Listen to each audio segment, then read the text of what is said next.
or about chapter 25, says the parable of the 10 virgins. The kingdom of heaven will be like 10 virgins who took their lamps and went to meet the bridegroom. 5 of them were foolish, and 5 were wise. For when the foolish took their lamps, they took no oil with them, but the wise took flax of oil with their lamps. As the bridegroom was delayed, they all became drowsy and slept. But at midnight there was a cry, "Here is the bridegroom! Come out to meet him." Then all those virgins rose and trimmed their lamps, and the foolish said to the wise, "Give us some of the oil, for our lamps are going out." But the wise answered, saying, Since there will not be enough for us and for you, go rather to the dealers and buy for yourselves. And while they were going to buy, the bridegroom came, and those who were ready went in with him to the marriage feast, and the door was shut. Afterward, the other virgins came also, saying, "Lord, Lord, open up to us." But he answered, "Truly I say to you, I do not know you. Watch therefore, for you know either." I said, "Watch therefore, for you know neither the day nor the hour." Meaning this: always be on guard, because we do not know that. Like I said, we don't know the day nor hour when Christ returns. No one knows that. Only God knows that. So always be prepared. Always be prepared, and always be living your life right for Him. The parable of the talents. For it will be like a man going on a journey who called his servants and entrusted to them his property.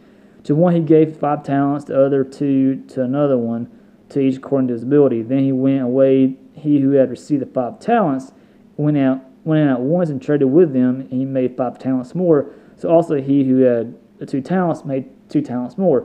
But he who had received the 1 talent went and dug into the ground and hid his master's money. Now after a long time, the master of those servants came and settled accounts with them. And he who had received who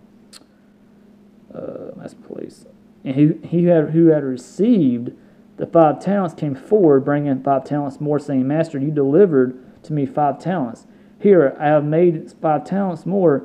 His master said to him, Well done, good and faithful servant. You have been faithful over a little. I will set you over much. Enter into the joy of your master." And he also who had 2 talents came forward, saying, "Master, you delivered to me 2 talents. Here I have made 2 talents more."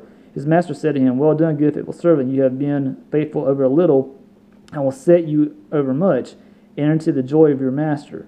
He also who had received the 1 talent came forward, saying, "Master, I knew you to be a hard man, reaping where did you not sow, and gathering where you scattered no seed. So I was afraid, I went and hid your talent in the ground, and here you have what is yours." But his master answered him, "You wicked and slothful servant, you knew that I reap where I have not sown, and gather where I scatter no seed.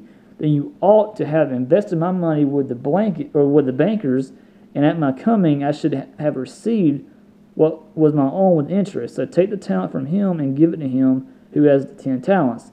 For to everyone who has will more be given, and he will have in abundance. But from the one who has not, even what he has will be taken away.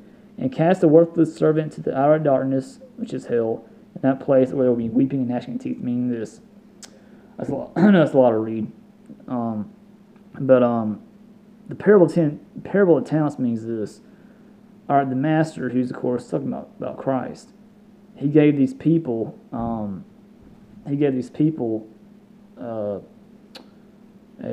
job to do, pretty much, to basically watch over his money and make sure everything's okay.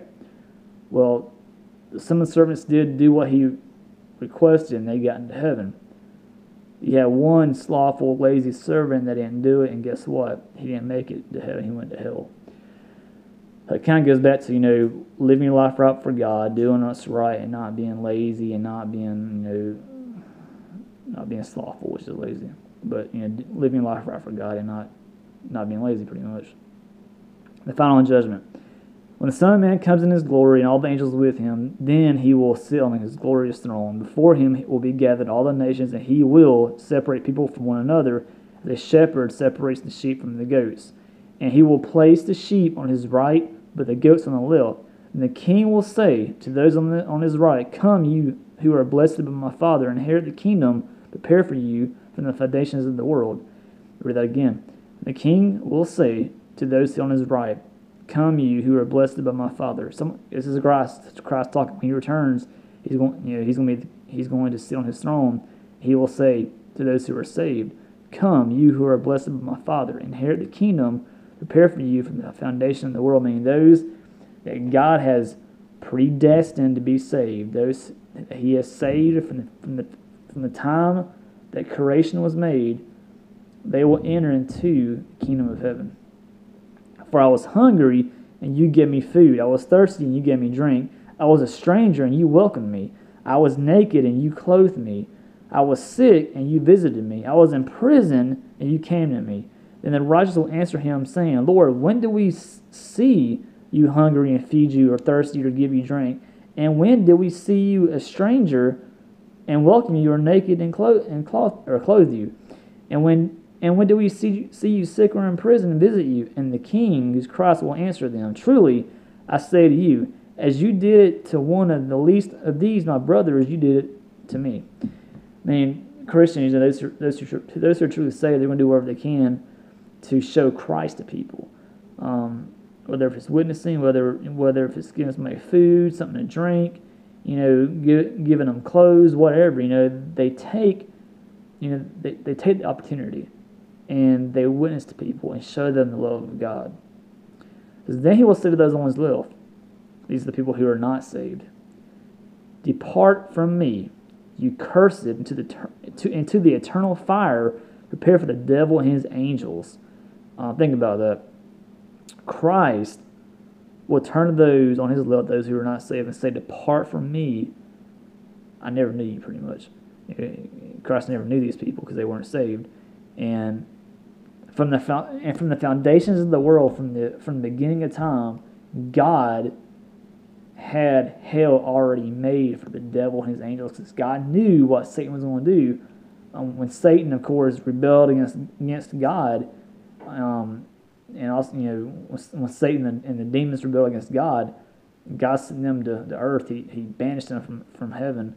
They fell to earth, and he made hell for Satan and the demons. Christ says, For I was hungry, and you gave me no food. I was thirsty, and you gave me no drink.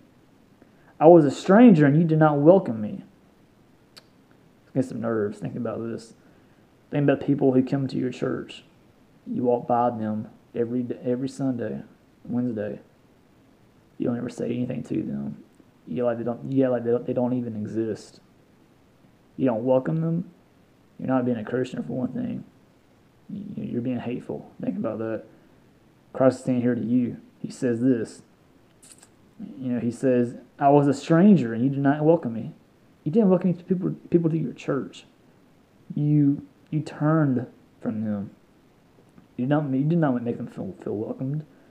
Now, I've been in some churches, and some churches, make you feel welcome. Others don't. Others think they're too good to welcome you into their church. You got a lot of rich snobs. I'm just going to tell you like it is. You got a lot of rich snobs. It's like Christ talks about. The rich Pharisees that were hypocrites, you got them still today. And y'all know this. Y'all see it in church, and it's sad, but you know what? They don't repent of that. They'll go to hell. Christ will tell them, Depart from me, for I never knew you. But it says this. It says, he goes, For I was hungry, and you gave me no food, and I was thirsty, and you gave me no drink. I was a stranger, and you did not welcome me. I was naked, and you did not clothe me. I was sick and in prison, and you did not even visit me. So how dare you call yourself a Christian, but if you're not going to live it? How dare you say you're of Christ, but yet you're not going to show people the love of God? You're a fraud, man. Stop calling yourself a Christian if you're not going to live it. It says this. Then they also will answer, saying, Lord, when did we see you hungry, or thirsty, or a stranger, or naked, or sick, or in prison, and did not minister to you? Then he will answer them, saying, Truly I say to you, as you did not do it to one of the least of these, you did not do it for me, because they weren't saved. They are all about themselves and not about God. And these will go away into eternal punishment, but the righteous into eternal life. All right, that's that chapter. They have a huge map of Jerusalem that when Christ was on earth. I'll do that next, so I'll be right back with that.